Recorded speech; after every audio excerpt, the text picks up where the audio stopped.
As many Nigerians raise questions over the China loans to Nigeria for infrastructure projects, tonight we will get in explanations from the Minister of Transportation, Rotimi Amaechi.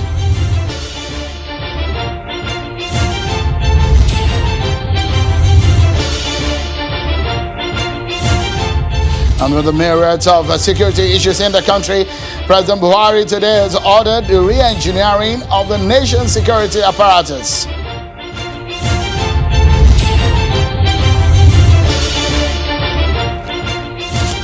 Hello everyone and welcome to the program. This is Politics Today live on Channels Television. I'm Sean Kimbalo in Lagos. It's not the best of times for Nigeria in terms of security, but it appears the president and his security chiefs are equally worried about the series of events in the past days. The National Security Advisor, Babangana Monguno, told State House correspondents that the president has ordered the re-engineering of the entire security apparatus of the country. The president met with the service chiefs at the State House in Abuja behind closed doors. The meeting is coming amid increasing calls for the service chief to step aside over the level of insecurity across the country. There's, however, not clear what the details of the re-engineering will be, but Mr. Monguno is calling for calm, promising that the president, alongside with the service chiefs, are doing a lot to handle the insecurity in northwest and north central states. Let's get down to the business of tonight. We have a lot of grounds to cover, and so we'll get at it immediately. Tonight, everyone, Nigeria is owing China millions of dollars in loans which the nation has taken for infrastructure projects. The Buhari government is planning to take more, but the House of Representatives has raised an alarm over clauses in the Article 8.1 of the commercial loan agreement signed between Nigeria and the Export-Import Bank of China, which allegedly concedes sovereignty of Nigeria to China in the $400 million loan for the Nigeria National Information and Communication Technology Infrastructure Backbone Phase 2 project, signed in 2018. The controversial clause in the agreement signed by the Federal Ministry of Finance, which is the borrower in this sense, on behalf of Nigeria, and the Export-Import Bank, which is the one lending, on September 5, 2018, provides, and I quote, "The borrower hereby irrevocably waives any immunity on the grounds of sovereign or otherwise for itself or its property in connection with any arbitration proceeding pursuant to Article 8.5, which I'm going to be giving you details later in the program, thereof, with the enforcement of any arbitral award pursuant thereto, except for the military asset and diplomatic asset," end of quote. The House of Representatives then summoned the Minister of Transportation, Mr. Rotimi Amaechi, and some other cabinet members of President Buhari to explain some of these issues. The ministers are expected to provide answers to $500 million loan, especially on the clause of sovereignty of Nigeria to China in the event of a default. I have joining me tonight the Minister of Transport, Mr. Rotimi Amaechi, joins us from our Abuja studio. Thank you so much, Honorable Minister, for joining us tonight to clear the air about some of these issues, which has become a major source of concern for Nigerians. I watched your appearance at the House. It was some intense and quite charged atmosphere there. It seems you were not able to really convince the lawmakers, especially or basically on the issue of sovereignty clause in the agreement signed on behalf of Nigeria for the loan from China. Can you clear the air?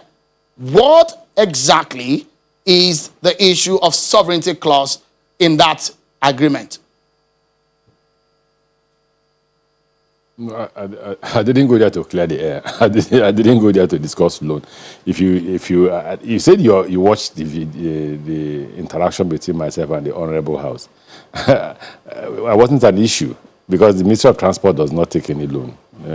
Loans are negotiated and are the responsibility of the Ministry of Finance. So if you watch it very closely, you will see that anytime they ask me any question concerning the loan, I say, please refer it to Ministry of Finance because they have that responsibility. My responsibility is to deal with the implementation of the loan. And when it comes to the implementation of the loan, is the necessary finance that is made available to Ministry of Transport to execute the project for which the loan was taken for.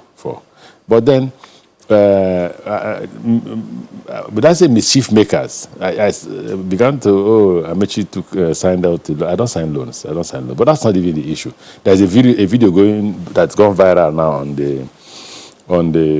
the social media, and which said what is wrong in Nigeria ceding its sovereignty to China. Yes, I'll repeat it here. The reason why I said that is because the sovereignty you are ceding is not the sovereignty that makes you a nation. That remains completely with you. And if you watch my interview with AIT, I was very proud to have been trained at the University of Port Harcourt, because as that training that I got from the University of Port Harcourt made me know that there's a difference between what the Honorable Minister of Justice explained today, between what is called diplomatic immunity, jurisdictional immunity, and commercial immunity. Now, just like our normal banks will ask for your collateral before they give you loan, this country is saying, we're not Nigerians, we're not your father. So if we are going to give you $500 million, we want you to waive the immunity that will stop us from taking you to arbitration if you default. Because, you see, China will not walk into Nigeria and say, I take your property. China will first go to an arbitration. The arbitration will have to be able to see how to get Nigeria to pay the money. If we are not able to resolve that, then they will reach a decision that will attach, and that's the word in law, a particular property for which the Chinese would recover their money from. Now, so when people begin to say, oh, they see that, will China become head of state in Nigeria? And I made that joke, I said, China can come and be head of state, I'll be vice president, if that's what they want. The truth is that China will not come, and the Chinese Minister of Foreign Affairs have issued a statement that there's no clause ceding the sovereignty of Nigeria to China. There is none. What we ceded is a commercial immunity, which prohibits any country from taking us to court. That's the jurisdictional immunity that prohibits any country or anybody from taking us to court without us waiving that immunity. So when we waive that immunity, it enables China to go to arbitration to say, look, Nigeria has not been able to keep to the terms of this agreement, and we want you to resolve these issues so that we know how to recover our money. And then politicians, there's a gentleman who went to AIT. Oh, he resigned. And I wonder which university he graduated from. Certainly not University of Port Harcourt. He said he resigned. Resign for what? Okay, so for signing a contract that empowers the government to execute a project. So are you saying those projects were not executed? Is there no Kaduna Abuja railway? By the way, he said it's PDP. That loan was taken under President Goodluck Jonathan's government. The loan he's talking about, Kaduna Abuja, was taken under President Goodluck Jonathan's government and signed by President Goodluck Jonathan's government. Don't forget that we told the whole world when we were commissioning that project that 80% of that project was executed by President Goodluck Jonathan's government. The loan was taken by President Goodluck Jonathan's government, and for that reason, we had to name Abo, the train station and the train infrastructure in Abo after President Goodluck Jonathan, for that laudable achievement. Now somebody now goes and says, you want to sell Nigeria. To who? Okay, so let's clarify. Let's clear the air, Honorable Minister. What is the implication of that clause when you say you see that the immunity? Which of the assets is Nigeria liable to lose should we default? There is no particular asset. We will go for arbitration. They won't just walk into Nigeria and say, I'm taking over channels. We'll be glad if they want to take over channels, by the way. But they won't just walk into Nigeria and take over anything. They will go straight to arbitration. We will be invited to arbitration. We will negotiate. We will find a way, possibly, to pay the loan. But by the way, have you asked yourself, is there any time Nigeria has not been able to repay its loan? Is there any time? Currently, if you listen very well, you say you listen to that interaction between myself and the Honorable House, you will have seen that the DMO reported that they have paid about $98 million, for which we are opening an escrow account in our ministry now, where we will put surplus on revenue. So, Honorable Minister, if you look at it, the convention of this sort of international arbitration when it comes to trade agreements of this nature, there is usually a third-party nation in this sense. Which is the third-party nation when Nigeria went into this agreement with China? What do you mean by that? What third-party nation? The agreement is between Nigeria as a nation, or Minister of Finance representing Nigeria, and then China Exim Bank representing the Chinese government. So what third party? No, there is in that. So there is a clarification now. there is a convention of this sort of international arbitration, there will be a third-party nation. Until there's arbitration, you can't just assume a third party. Listen, until that, supposing we don't get arbitration, supposing by next year the president gets angry and says, "Gentlemen, pay off the $400 million that's remaining," and that to be the end of that particular loan. Suppose the president says that tomorrow. So, but in that agreement, Honourable Minister, want to buy. Honourable Minister, in that agreement that I'm privy that I've seen, it does take Hong Kong as a third party in that sense. And Hong Kong is part of China. And that's one of the issues that has been raised over the agreement. So, why do you want to assume that we will default? You know, it becomes criminal when a borrower begins to plan on defaulting. Why are you not interested in knowing the fact that we have already paid about $98 million? Why are you not interested in knowing that we meet our obligations every month?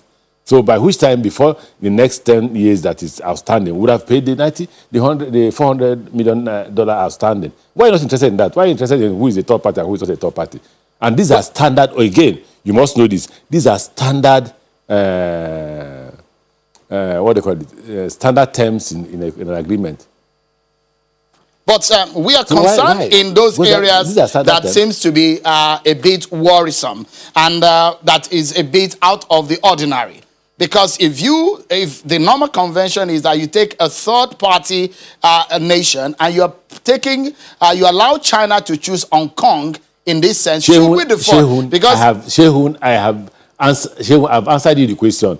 You want to develop your area. One of the greatest regrets I made as a governor of Rivers State is not with the closest I had with the gentleman who was in charge of World Bank in Nigeria. I should have gotten loans to do a lot of things in Rivers State. One thing that is peculiar about this loan is that they don't even give Nigeria the cash, the money, the physical cash. This money is paid directly to the Chinese company that we have chosen to execute the contract. So are you saying now that you're not happy that the Abuja-Kaduna rail is running, or that we will soon begin to run the Lagos-Ibadan rail? What is the problem? That's what it gladdens the mind of Nigeria. What are the issues? But the issue here is we're concerned about transparency in governance. And I mean, you are human, and people in government are human beings. You could make mistakes. But if I could ask you, Honourable Minister, there is something that you were trying to clarify and explain to the House of Representatives then, that you were saying that they should not probe too much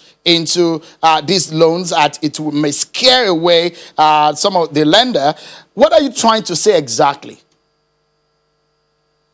Now, the reason I say that is that we have already applied for $5.3 billion to execute the rail from Ibadan to Kano. We are about applying for about $3 billion to execute the rail from Port Harcourt to Maiduguri. If they know that already government, not individuals, that government agency, institution like the National Assembly is after approving, don't forget the National Assembly approved that loan. It's unconstitutional and impeachable if you don't approve, if you take a loan without the approval of the National Assembly. So the same National Assembly that approved the loan is now questioning the same loan and the terms of the loan. I haven't looked at it before. Then if I'm the lender, I'll be worried.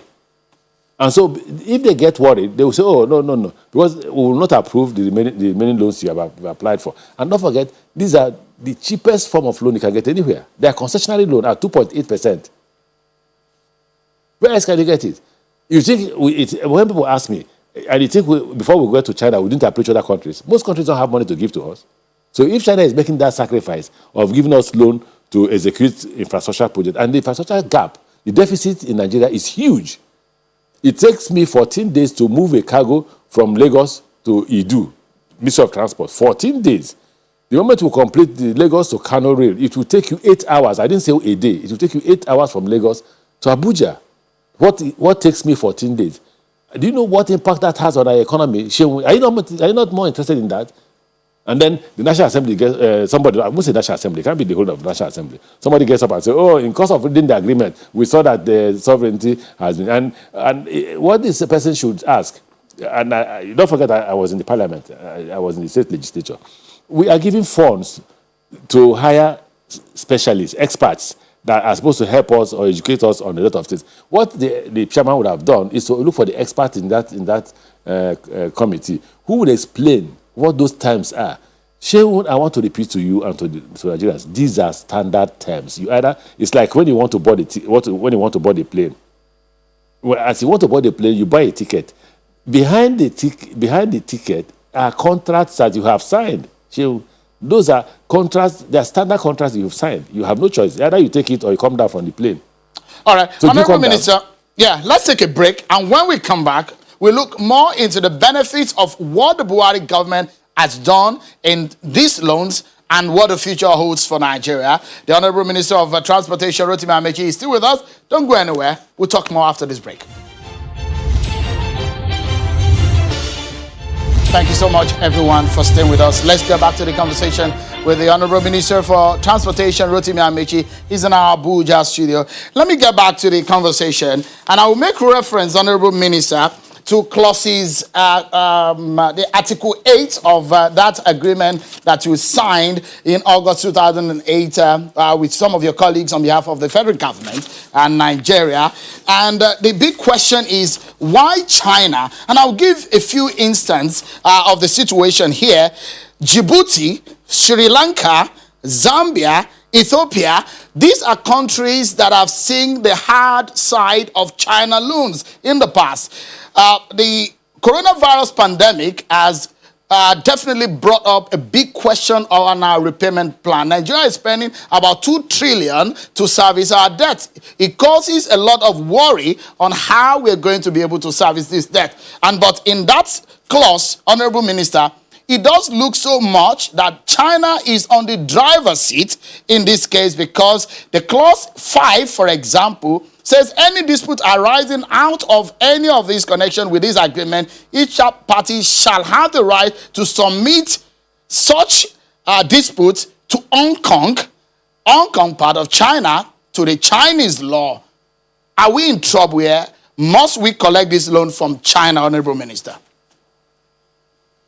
Just like I asked the members of the National Assembly, tell me the alternative. Tell me the alternative where we can get it. Where else, Honorable Minister, have you sought to get loans outside of China?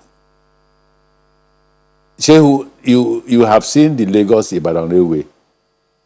Do you know how much goods it will move? Do you know that for now, with all the bad roads, we'll move 30 million tons of cargo from Lagos to Kano on the road? Do you know how much damage the roads have? Do you know how much it costs to fix Lagos-Ibadan Road?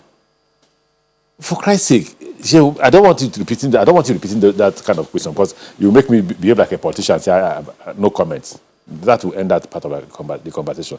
I have explained to you first that those are standard terms. We are not Madagascar. We are not Sri Lanka. We have been keeping to our repayment plans. And no country has ever complained that Nigeria is not able to meet its loan obligations.